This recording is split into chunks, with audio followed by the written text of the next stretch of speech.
मला असं वाटतं की आपलं ध्येय धोरण आणि दिशा जर नीट असली, चांगली असली, नीतिमत्ता चांगली ठेवली आणि आपल्या कर्तृत्वावर जर विश्वास ठेवला तर कोणतीही शक्ती आणि कोणताही प्रभाव आपल्याला रोखू शकत नाही।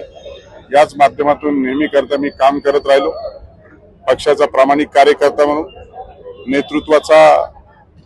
नेतृत्वाच्या प्रति मनामध्ये सातत्याने निष्ठा आणि विश्वास या गोष्टीवरती काम करत राहिलो आणि म्हणून जिथे जाईल तिथे स्वतःची जागा निर्माण करण्याची भूमिका आणि कर्तव्य पार पाडलं आणि म्हणून एका ना एका नंतर पदावरती माझी चर्चा होती आणि आज मला सर्वोच्च पदावरती पक्षाच्या माध्यमातून विधान परिषदेच्या इतिहासामध्ये एक मताने निवड केली आणि या पदासाठी माझी निवड झाली। निश्चितच जबाबदारी वाढली, ही जबाबदारीने पार पाडू।